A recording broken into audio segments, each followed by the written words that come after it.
नमस्कार दोस्तों, स्वागत है आपका एक बार फिर से एग्री पाठशाला में। आज हम बात करेंगे एजीटीए के सिलेबस के बारे में। ठीक है, ज़्यादातर सबको सिलेबस पता होगा क्योंकि पिछली बार जो एग्जाम इसका हुआ था सभी ने एग्जाम दिया होगा। ज़्यादातर लोगों ने, जिन लोगों ने नहीं दिया था उनके लिए ये जो लेक्चर है बहुत इंपॉर्टेंट है, क्योंकि इसके बारे में इस लेक्चर में हम लोग डिस्कस करेंगे सिलेबस के बारे में। ठीक है, तो उसी हिसाब से हम लोगों को पूरा सिलेबस पढ़ना है, सारी चीज़ें हम लोगों को देखनी है। ठीक है, तो हम लोग बिना देरी के चलते हैं हमारा जो सिलेबस है उस पे। तो सबसे पहले हम थोड़ी बात कर लेते हैं जो हमारा विज्ञप्ति जारी हुई थी। ठीक है, उसके बारे में। जो यूपी एजीटीए की विज्ञप्ति थी या नोटिफिकेशन था वो जो जारी हुआ था। ठीक है, जो जारी होने की तिथि क्या थी? 24/3/2026। कौन सी तिथि थी? 24/3/2026 या 24 मार्च 2026। ठीक है, अगला हम बात करते हैं इसका जो आवेदन होगा 22/5/2026। ठीक, क्या कब होगा? 22/5/2026, मतलब 22 मई 2026 से आवेदन होना स्टार्ट होगा। 11/6/2026 इसकी लास्ट डेट होगी। ठीक है, और जो पैसा जो शुल्क जमा होगा वो 18/6/2026। ठीक है, मतलब जो 18 जून 2026 तक लास्ट होगा, इसमें आप पैसे जमा कर सकते हैं। जो भी इसका शुल्क कटता है वो आप कटा सकते हैं। उसकी लास्ट डेट क्या है? 18 जून 2026। ठीक है, इसमें आपके टोटल 2759 पद आए थे। कितने पद थे? 2759 पद। ठीक है, कितने पद थे? 2759 पद थे। तो अच्छे खासे पद हैं। ठीक है, और ये आपको पता ही है ग्रुप सी की वैकेंसी होती है। ठीक है, तो अब हम लोग चलते हैं सीधे जो हमारी सिलेबस है। सिलेबस से पहले हम लोग देखते हैं कि जो क्वेश्चंस आते हैं, कितने क्वेश्चंस आते हैं, किस पोर्शन से कितने क्वेश्चंस आते हैं। तो मेनली के 3 पार्ट बनाए गए हैं, पार्ट 1, पार्ट 2 और पार्ट 3। ठीक है, पार्ट 1, पार्ट 2 और पार्ट 3। तो पार्ट 1 में हमारा पूरा एग्रीकल्चर का पोर्शन रखा गया है। कौन सा पोर्शन है? एग्रीकल्चर का पूरा पोर्शन रखा गया है। ठीक है, दूसरे पार्ट में हमारा रखा गया कंप्यूटर का पोर्शन। ठीक है, तीसरे में हमारा यूपी स्पेशल। ठीक है, तो हमारा जो सिलेबस है वो 3 भागों में डिवाइड है। पहला एग्रीकल्चर का, दूसरा कंप्यूटर का, तीसरा यूपी स्पेशल का। क्योंकि एजीटीए का एग्रीकल्चर का एग्जाम है तो एग्रीकल्चर का पोर्शन ज्यादा होगा। ठीक है, तो उसी हिसाब से हम लोग देखते हैं। अगर हम बात करें एग्रीकल्चर में, तो क्रॉप प्रोडक्शन हम लोग जानते ही हैं, 25 क्वेश्चन आएंगे और 25 नंबर के आएंगे। ठीक है, biotech, plant breeding, crop physiology, इनके 10 क्वेश्चन आएंगे, 10 नंबर के होंगे। सॉयल साइंस 15 क्वेश्चन, 15 नंबर के। एग्रीकल्चर एक्सटेंशन 5 क्वेश्चन, 5 नंबर के। एग्रीकल्चर इकोनॉमिक्स 5 क्वेश्चन, 5 नंबर के। पशुपालन एवं दुग्ध विज्ञान 5 क्वेश्चन, 5 नंबर के। ठीक है, ये तो हमारा पूरा पोर्शन किसका रहा है? एग्रीकल्चर का रहा। ठीक है, तो टोटल कितने क्वेश्चन आएंगे? टोटल 65 क्वेश्चन आएंगे। कितने? एग्रीकल्चर से। ठीक है, और ये पूरे 65 नंबर के भी होंगे। ठीक है, मतलब एक क्वेश्चन 1 नंबर का है। ठीक है, तो 65 क्वेश्चन जो है 65 नंबर के होंगे। अगला जो पोर्शन हमारा आएगा कंप्यूटर का, इसमें 15 क्वेश्चन होंगे, 15 नंबर के। ठीक है, वही अगर बात करते हैं यूपी स्पेशल में, यूपी स्पेशल में, ठीक है, तो इसमें 20 क्वेश्चन आएंगे, 20 नंबर के। टोटल मिला के आपके 100 क्वेश्चन आएंगे। ठीक है, 100 नंबर के आएंगे क्वेश्चन। नंबर ऑफ क्वेश्चन कितने? 100। और नंबर कितने कितने होंगे? 100 नंबर के। ठीक है, एक क्वेश्चन 1 नंबर का। वहीं अगर हम बात करते हैं तो इसमें जो है माइनस मार्किंग कितनी रहेगी? 1/4 की। ठीक है, 1/4 की माइनस मार्किंग रहेगी, मतलब 0.25 की माइनस मार्किंग रहेगी। ठीक है, ये जो है आपका एग्जाम 2 घंटे का होगा। 2 घंटे का एग्जाम होगा। माइनस मार्किंग 1/4 की होगी या 0.25 नंबर की होगी। टोटल क्वेश्चन 100 होंगे। 100 क्वेश्चन 100 नंबर के होंगे। ठीक है, अब हम डायरेक्ट चलते हैं सिलेबस पे। सिलेबस सबसे पहले भाग में मैंने अभी आपको बताया था एग्रीकल्चर का सिलेबस है। ठीक है, इस सिलेबस से 65 क्वेश्चन आने हैं। ठीक है, और सबसे ज्यादा किससे आएंगे? फसल विज्ञान, क्रॉप प्रोडक्शन से। कितने क्वेश्चन? लगभग लगभग क्या 25 क्वेश्चन आने हैं। ठीक है, इसमें हम लोग इस जो क्रॉप प्रोडक्शन का जो सिलेबस है इसमें हम लोग फसलों का वर्गीकरण पढ़ेंगे। जो उत्तर प्रदेश में उगाई जाने वाली विभिन्न जो खाद्यान्न फसलें हैं, दलहनी फसलें हैं, तिलहनी फसलें हैं, मिलेट्स हैं, रेशेदार फसलें हैं, नगदी फसलें हैं, मसाले वाली फसलें, चारा वाली फसलें, फल फूल सब्जी तथा प्रमुख फसलों की खेती जो ज्यादातर जो यूपी में उगाई जाती है, यूपी के लिए सुटेबल होती है। ठीक है, उसके बाद हम लोग क्रॉप हार्वेस्टिंग भी पढ़ेंगे, फल एवं सब्जी का संरक्षण एवं प्रोसेसिंग, ठीक है, प्रिजर्वेशन वगैरह पढ़ेंगे। ठीक है, क्रॉप क्रॉप रोटेशन वगैरह पढ़ेंगे। ठीक है, इसमें हम लोग और क्या पढ़ेंगे, ड्राई लैंड एग्रीकल्चर, क्या पढ़ेंगे, ड्राई लैंड एग्रीकल्चर पढ़ेंगे। ठीक है, इंटीग्रेटेड क्रॉप क्रॉप पैटर्न पढ़ेंगे। ठीक है, बहुफसली पढ़ेंगे। ठीक है, अंतः फसली पढ़ेंगे, प्राकृतिक खेती पढ़ेंगे, जैविक खेती पढ़ेंगे और इनका महत्व एवं प्रकार। ठीक है, ये सारा का सारा आपका सिलेबस हो जाएगा। ठीक है, अगला पॉइंट क्या है, बीज का, सीड साइंस भी इसमें आ जाएगी। ठीक है, सीड साइंस में भी पढ़ेंगे बीज का महत्व, इसके प्रकार और उत्पादन कैसे होता है। ठीक है, बीज शोधन, जो सीड ट्रीटमेंट होता है उसकी विधियां, उसके महत्व को पढ़ेंगे। कृषि रक्षा के सामान्य सिद्धांत, उद्देश्य एवं इसका महत्व, इसमें प्रयोग होने वाले मुख्य उपकरण व रसायनों के नाम, एकीकृत नाशीजीवी प्रबंधन। ठीक है, मतलब इसमें कहा गया है कि जो भी हमारे एग्रीकल्चर में प्रोटेक्टिव केमिकल्स होते हैं जिनके द्वारा हमारे एग्रीकल्चर को नुकसान होने से बचाया जाता है, उनके सभी के बारे में हम लोग पढ़ेंगे। जैसे उसमें कौन कौन से आ जाएंगे, जैसे कीट्स के द्वारा जो नुकसान पहुंचता है, जो रोग लगते हैं, ठीक, उनके प्रबंधन के बारे में पढ़ेंगे। ठीक है, अगला जो उपज भंडारण की विधियां हैं उनके बारे में पढ़ेंगे। ठीक है, मतलब स्टोरेज के बारे में पढ़ेंगे, कैसे स्टोरेज होता है, कितने प्रकार से हम कर सकते हैं, कैसे कैसे बचा सकते हैं, ये सारी की सारी चीजें फसल विज्ञान में आती हैं। ठीक है, अगला हम बात करते हैं बायोटेक हो जाएगा। ठीक है, अगले में क्या हो जाएगा, बायोटेक हो जाएगा। ठीक है, नेक्स्ट हमारा प्लांट ब्रीडिंग हो जाएगा, प्लांट ब्रीडिंग हो जाएगा और फिर हो जाएगा क्रॉप फिजियोलॉजी, क्या हो जाएगा, क्रॉप फिजियोलॉजी। ठीक है, इसमें हम लोग पढ़ेंगे जैव विज्ञान का कृषि में महत्व एवं उपयोग। ठीक है, जो बायोटेक है इसका एग्रीकल्चर में क्या इंपॉर्टेंस है, उसका यूज क्या है। अगला अनुवांशिकी, जो जेनेटिक्स है, और जो प्लांट ब्रीडिंग है, इसके सिद्धांत एवं उपयोग एवं महत्व को हम लोग पढ़ेंगे। प्रकाश संश्लेषण, श्वसन, वाष्पोत्सर्जन, पौधों की एनाटॉमी एवं मेटाबॉलिज्म, ये सारी की सारी चीजें हम लोग किसमें पढ़ेंगे, बायोटेक में पढ़ेंगे, प्लांट ब्रीडिंग में पढ़ेंगे, क्रॉप फिजियोलॉजी में पढ़ेंगे। ठीक है, अगला हम बात करते हैं सॉइल साइंस का, इसकी बात करेंगे, सॉइल साइंस की बात करेंगे। तो सॉइल साइंस में मृदा के गुण, ठीक है, क्वालिटी क्या होती है, इसके अवयव कंपोनेंट क्या होते हैं, मृदा बनाने की प्रोसेसिंग क्या होती है। ठीक है, सॉइल इरोजन क्या होता है, इसके प्रकार बताइए, इसकी रोकथाम कैसे होती है, ये सारी सारी चीजें आ जाएंगी। मृदा में पाए जाने वाले आवश्यक जो न्यूट्रिएंट होते हैं, महत्व उनका कमी होने के जो इसमें डिसऑर्डर होते हैं, वो सारी सारी चीजें इसमें आ जाएंगी।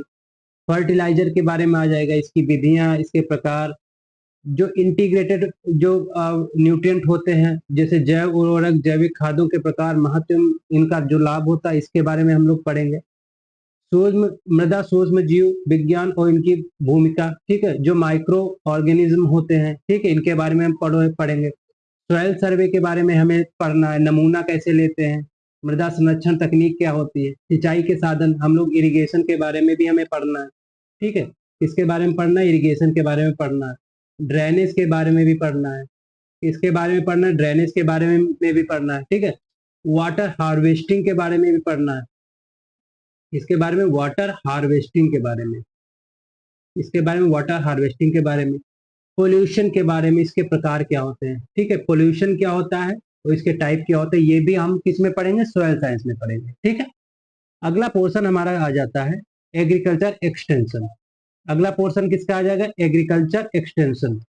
ठीक है, किसका आ जाएगा, एग्रीकल्चर एक्सटेंशन का। इसमें हम लोग एग्रीकल्चर एक्सटेंशन कृषि प्रसार पढ़ेंगे, ग्रामीण विकास के सिद्धांत आता है, कृषि प्रकार की विधियां, जैसे दृश्य हो गया, जिसमें ऑडियो विजुअल, ये सारी चीजें आती हैं, इनका प्रकार क्या होता है, इनका महत्व क्या होता है, ये सारी सारी चीजें पढ़ेंगे। अगला प्रशिक्षण पढ़ेंगे। ठीक है, जो एग्रीकल्चर एक्सटेंशन में जो हम लोग ट्रेनिंग देते हैं, ठीक है, उसके लक्ष्य क्या होते हैं, महत्व क्या होता है, प्रकार क्या होता है, ये सारी सारी चीजें पढ़ेंगे। अगला भारत सरकार व प्रदेश सरकार द्वारा चलाई गई विभिन्न ग्रामीण विकास एवं किसानों के उत्थान के लिए योजनाएं क्या होती है, ये सारी सारी चीजें हम लोग किसमें पढ़ेंगे, एग्रीकल्चर एक्सटेंशन के बारे में। ठीक है, जो हमारी स्कीम्स है वो सारी सारी हम लोग हमको पढ़नी किसमें, एग्रीकल्चर एक्सटेंशन में। अगला हमारा है कृषि अर्थशास्त्र एवं योजनाएं, एग्रीकल्चर इकोनॉमिक्स। ठीक है, 1 ट्रिलियन इकोनॉमी हेतु उत्तर प्रदेश का कृषि कार्यों के माध्यम से योगदान। ठीक है, मतलब जो हमारी 1 ट्रिलियन इकोनॉमी हुई है उत्तर प्रदेश की, उसमें जो एग्रीकल्चर का जो माध्यम है उसका कितना योगदान है उसके बारे में हम लोग पढ़ेंगे। ठीक है, कृषि संबंधी आर्थिक सुधार क्या हुए हैं, कृषि जिन्सों के आयात एवं निर्यात की अवधारणा क्या है, कृषि की योजना निर्धारण क्या है, कृषि सांख्यिकी के सिद्धांत क्या है, कृषि अर्थशास्त्र का सिद्धांत में उपयोगिता क्या है, फसलों के न्यूनतम समर्थन मूल्य जिसे हम एमएसपी कहते हैं इसके बारे में भी पढ़ना है, कृषि विपणन एग्रीकल्चर मार्केटिंग के बारे में भी हम लोग पढ़ेंगे। ठीक है, तो ये जो सिलेबस है ये हमारा एग्रीकल्चर इकोनॉमिक्स का सिलेबस है। ठीक है, अगला है पशुपालन। ठीक है, डेयरी या एनिमल हस्बेंड्री के बारे में पढ़ेंगे। पशुपालन में काम आने वाली पशु के विभिन्न किस्में, पोषक प्रबंधन। ठीक है, ज्यादातर ये जो सिलेबस दिया गया है ये एक यूपी के बिहाफ पे दिया गया है। ठीक है, यूपी के अकॉर्डिंग जो भी सही चीजें हैं, जो भी उसके अकॉर्डिंग चीजें आती हैं उनके बारे में हम लोग ज्यादातर पढ़ेंगे। ठीक है, पशु प्रजनन उद्देश्य की विधियां क्या होती है। ठीक है, दुग्ध उत्पादन एवं वितरण। ठीक है, जो मिल्क प्रोडक्शन होता है उसका जो डिस्ट्रीब्यूशन होता है हम लोग कैसे करते हैं। कुक्कुट पालन मतलब जो हम पोल्ट्री, ठीक है, इसको पढ़ेंगे। फिशरीज को पढ़ेंगे, एपीकल्चर को पढ़ेंगे, सेरीकल्चर को पढ़ेंगे, ये सारी सारी चीजें इसमें पढ़ेंगे। पशुओं की प्रमुख बीमारी। ठीक है, बीमारी क्या होती है, कि लक्षण क्या होते हैं, निदान क्या होता है, उपचार क्या होता है, ये सारी सारी चीजें हम लोग किसमें पढ़ेंगे, पशुपालन में पढ़ेंगे। ठीक है, तो ये जो हमारा इतना सिलेबस जो था, 6 पॉइंट जो हमारे सिलेबस के थे ये किसके थे, एग्रीकल्चर पोर्शन के। किसके थे, एग्रीकल्चर पोर्शन के थे। ठीक है, और एग्रीकल्चर से आपको पता है 65 क्वेश्चन आएंगे। ठीक है, तो इसको आपको बहुत बेहतरीन तरीके से पढ़ना है, और जो लोग कंटिन्यू पढ़ते आ रहे हैं उनके लिए बहुत आसान हो जाएगा केवल रिवाइज करने के तौर पे। ठीक है, अगला बात करते हैं। अगला जो भाग हमारा आता है वो कंप्यूटर का आता है। इसका भाग आएगा, कंप्यूटर का भाग आएगा जिसे पार्ट 2 में रखा गया है। ठीक है, कंप्यूटर में सबसे पहले कंप्यूटर क्या होता है। ठीक है, सूचना तकनीकी। ठीक है, इंफॉर्मेशन टेक्नोलॉजी क्या होती है, इंटरनेट क्या होता है, डब्ल्यू क्या होता है, इसका इतिहास, परिचय एवं अनुप्रयोग क्या होता है। ठीक है, फिर उसके बाद हम लोग पढ़ेंगे हार्डवेयर, सॉफ्टवेयर, इनपुट आउटपुट, ये भी आपके सिलेबस में है। इंटरनेट प्रोटोकॉल जो आईपी एड्रेस होता है वो भी आपके सिलेबस में। आईटी गैजेट होते हैं उनका उपयोग कैसे होता है। ईमेल, ईमेल आईडी को बनाना, ईमेल आईडी का प्रयोग संचालन कैसे होता है। प्रिंटर, टैबलेट, मोबाइल का संचालन कैसे होता है।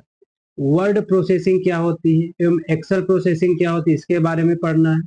ऑपरेटिंग सिस्टम के बारे में पढ़ना है, सोशल नेटवर्किंग के बारे में पढ़ना है, ई गवर्नेंस के बारे में पढ़ना है। ठीक है, अगला जो हमारा डिजिटल वित्तीय उपकरणों अनुप्रयोग, जिसमें हम लोग यूपीआई वगैरह के बारे में पढ़ते हैं। ठीक है, फाइनेंस के बारे में पढ़ते हैं जो इंटरनेट से होता है। भविष्य के कौशल और साइबर सुरक्षा। ठीक है, जो हमारे स्किल्स होते हैं और जो हमारी साइबर सिक्योरिटी होती है उसके बारे में हम लोग पढ़ना है। ठीक है, अगला जो पॉइंट है कंप्यूटर और सूचना प्रौद्योगिकी के क्षेत्र में होने वाली तकनीक विकास। ठीक है, एवं नवाचार, जिसे हम लोग आर्टिफिशियल इंटेलिजेंस जिसमें आता है। ठीक है, बिग डेटा प्रोसेसिंग आती है, डीप लर्निंग आता है, मशीन लर्निंग आता है, इंटरनेट ऑफ थिंग्स आती है, तथा इस क्षेत्र में भारत की उपलब्धियां। ठीक है, इसके क्षेत्र में भारत ने क्या क्या हासिल कर लिया है इस बारे में भी हम लोगों को पढ़ना है। ठीक है, अगला बात करते हैं उत्तर प्रदेश से संबंधित जो हमारा सिलेबस है। ठीक है, इसमें जो है उत्तर प्रदेश से संबंधित इस भाग में जो है उत्तर प्रदेश का इतिहास सबसे पहले, उसकी संस्कृति क्या है, कला क्या है, वास्तुकला क्या है, त्योहार क्या होते हैं, लोक नृत्य क्या है उत्तर प्रदेश के, साहित्य क्या है, क्षेत्रीय भाषाएं क्या है, विरासत क्या है, सामाजिक रीति रिवाज क्या है, पर्यटन कहाँ कहाँ के हैं, भौगोलिक परिदृश्य एवं पर्यावरण क्या कैसा है। ठीक है, उसका मतलब भूगोल उत्तर प्रदेश के बारे में पढ़ना है। प्राकृतिक संसाधन कौन कौन से हैं, जलवायु कैसी है, मिट्टी कैसी है, वन और वन्य जीव कैसे हैं, खान और खनिज कैसा है, अर्थव्यवस्था कैसी है, कृषि उपयोग, कृषि उद्योग जो है, व्यवसाय कैसा है, रोजगार कैसा है, राज्य व्यवस्था कैसी है। ठीक है, प्रशासन के बारे में पढ़ना है, शाम साय, और जो हमारी करंट अफेयर है। ठीक, करंट अफेयर जो यूपी की उसके बारे में पढ़ना है, क्योंकि सीधा बताया गया समसामयिक घटनाएं एवं विभिन्न क्षेत्रों में उत्तर प्रदेश की राज्य की उपलब्धियां आदि पर आधारित प्रश्न पूछे जाएंगे। ठीक है, तो यूपी की लगभग करंट अफेयर यहाँ पे पूछी जाएगी। तो इतना जो सिलेबस था आपके तीनों पार्ट का हो गया है। ठीक है, ये जो सिलेबस था आपके तीनों पार्ट का है। अगर हम बात करते हैं तो जो ये सिलेबस है, जो एग्रीकल्चर का सिलेबस है, इसके बारे में आप लोग निश्चिंत हो जाइए। 65 क्वेश्चन है, इसको हम लोग अलग अलग तरीके से पढ़ेंगे। सबसे पहले हम लोग पढ़ेंगे मल्टीपल चॉइस क्वेश्चन से, ठीक है। मल्टीपल चॉइस क्वेश्चन जो होते हैं उसी के बेस पे हम लोग पूरा का पूरा सिलेबस कंप्लीट करेंगे, ठीक है। हर टॉपिक से, जिसे मान लेते हैं, आपके सामने अभी एक चीज दिखा रहे हैं।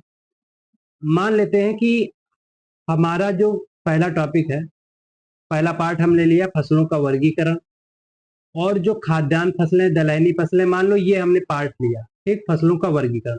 तो इसके ऊपर, ठीक है, ये जो मान लो हमने टॉपिक लिया फसलों का वर्गीकरण, ठीक है, क्रॉप का क्लासिफिकेशन या क्लासिफिकेशन ऑफ क्रॉप, ठीक है, क्लासिफिकेशन ऑफ क्रॉप्स, ठीक है, क्लासिफिकेशन ऑफ क्रॉप्स। तो ये जो टॉपिक है इसके बिहार पे जितने भी आपके सारे क्वेश्चन बनते होंगे, ठीक है, इंपॉर्टेंट क्वेश्चन, और जो भी इसके बिहार पे क्वेश्चन आपके आए होंगे, वो सारे क्वेश्चन आपको उस सेट में, जो भी हम टेस्ट सीरीज कराने वाले हैं उसमें आपको मिलेंगे आपके सामने, ठीक है। तो ये जो है हम लोग ऐसे ही कंप्लीट करेंगे पूरे के पूरे सिलेबस को, ठीक है। क्वेश्चन के भी, क्वेश्चन से लेके चारों जो आपके ऑप्शंस होंगे, ठीक है, जितने भी ऑप्शंस होंगे उस उन ऑप्शंस को लेके सारी की सारी चीजें हम लोग मल्टीपल चॉइस क्वेश्चन से ही डिस्कस कर लेंगे, ठीक है। यूपी स्पेशल की बात करते हैं तो यूपी स्पेशल की हम लोग दो चार क्लासों में पूरा यूपी स्पेशल हो जाएगा। एक क्लास पूरी हम ले लेंगे यूपी स्पेशल की, जिसमें हम लोग स्टैटिक के बारे में पढ़ लेंगे, ठीक है। कंप्यूटर की बात करें, कंप्यूटर भी अगर आप चाहेंगे हमें बताएंगे दिक्कत हो रही है तो कंप्यूटर भी हम लोग ऐसे मल्टीपल चॉइस क्वेश्चन से ही कंप्यूटर कंप्लीट कर लेंगे, ठीक है। तो हमारे पास क्या है, टेस्ट सीरीज। ये जो टेस्ट सीरीज है, ठीक है, आपके लिए इंपॉर्टेंट होने वाली है। जो भी आपका एग्जाम आ रहा है, ठीक है, उसके बिहाफ पे, और ये हम जल्द ही लाने वाले हैं, ठीक है, संभवतः अप्रैल से, या उसके पहले ही जल्द स्टार्ट कर पाएंगे तो इससे पहले ही स्टार्ट कर देंगे, ठीक है। ये सीरीज आपकी रेगुलर होगी, ठीक है। उसका टाइम मैं आपको अपलोडिंग का बता दूंगा कि कितने बजे अपलोड होगी, और ये आपके टॉपिक के हिसाब से, टॉपिक के अकॉर्डिंग ही चलेगी, ठीक है। अगर एक टॉपिक मैंने उठाया तो उसी टॉपिक से जितने भी क्वेश्चन आपके इंपॉर्टेंट बनते हैं सारे के सारे क्वेश्चन उसमें डिस्कस किए जाएंगे, ठीक है। तो उम्मीद है आपको सिलेबस, जो इसकी इम्पोर्टेंस है, जो कि टेस्ट सीरीज है, इसके बारे में, सब चीज़ों के बारे में आपको पता चल गया है। तो उम्मीद है आप इसका अच्छा जो है तैयारी करेंगे।